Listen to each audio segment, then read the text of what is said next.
الله أكبر فالله والنور الله أكبر فالله والنور ولله النور على حمد الدور الله أكبر فالله والنور الله أكبر الله والنور لا إله إلا هو الحي إلا الله ولا الله الله أكبر فالله والنور الحمد لله لله الجبر والمولى الله الذين أظهر دينه تعالى الدين ولا الله دين في دين وفي دين منافق لله الجبر والصلاة والسلام على أفضل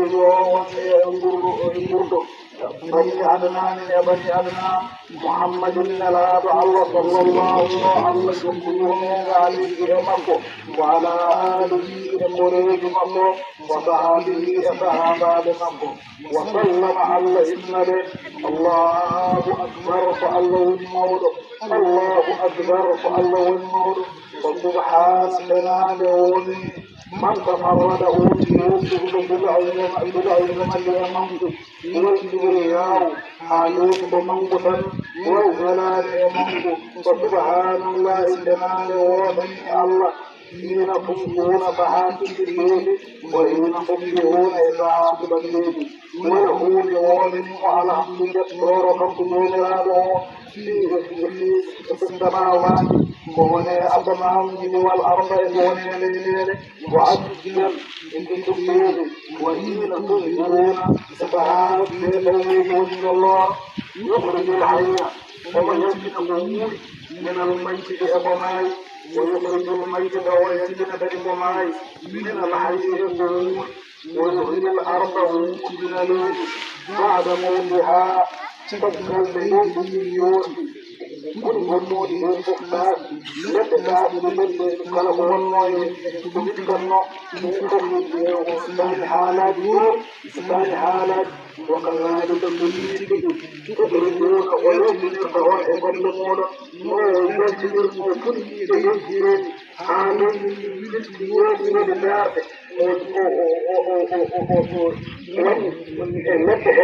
هذا حاجة ونور الجنة ونور كحافر حاهم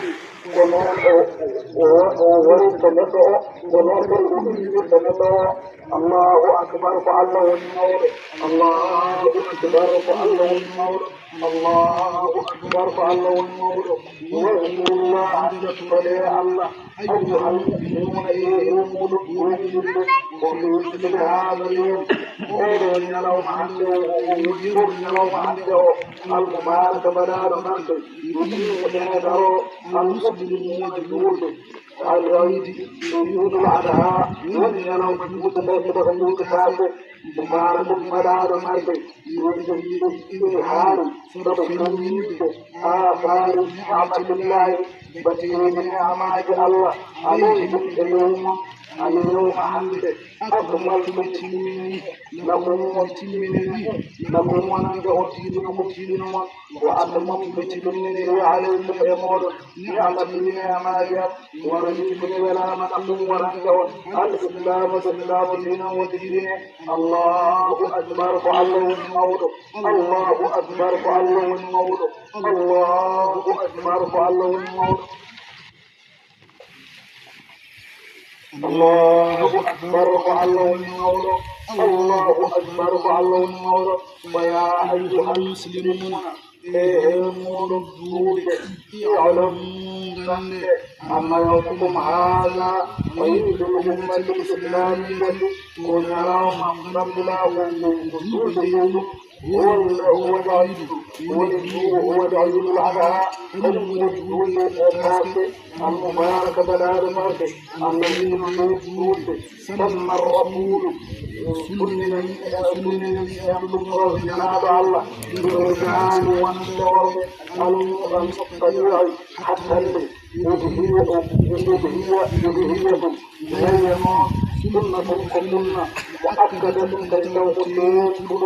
الرجال والنور ولسان الرب ومن لم يكن ولدان ليده فلا اسم بكت على ولا حزب ولا حرج ولا حرج تلك على ومن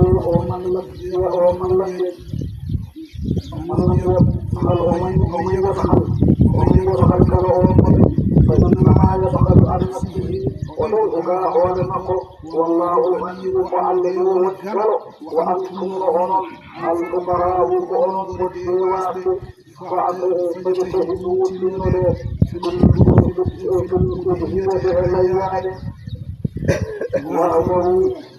وأمروا واتقوا أنهم كل هذا الجبر حالي من عارف ومن لدهم من لا تضموا فولدهم وأولوا ولتقوا وعزوا وإسلامهم ومصدوقة الكتب تجد ورغم اليوم يتجد الناس أدرفت تدخل وتجلع وموته ويهوده وتجلع يوم فيما يجوز وتجد سير الظلم فحاء الوتر واعلم أنه هو الشعر من تبعه أو نحر والأمور قبل الزمان وأبي المال لا تؤذي له ليس على معمل الخوف فإنما وجد قلبه نعم تدوه وعمان لا يتقبل وعلمان يدوه ومن لا تسامل فلا علمان فلا يتحرر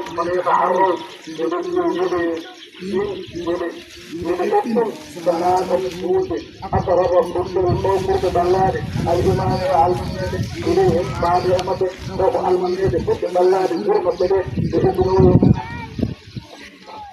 لا يباغ بيها من الألوهية ولا يكون عبرية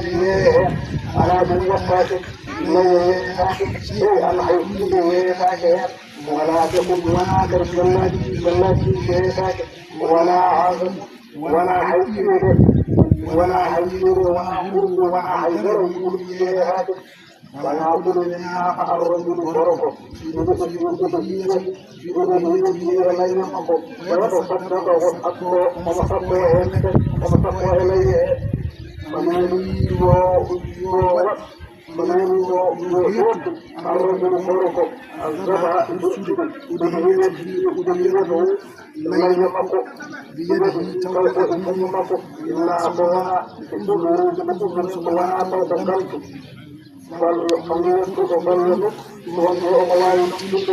الله أكبر فالله النور الله أكبر فالله النور لينال الله عزيزها الذي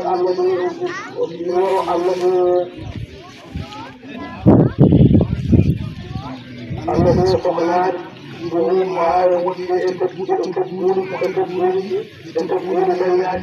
ولا تماؤها ولا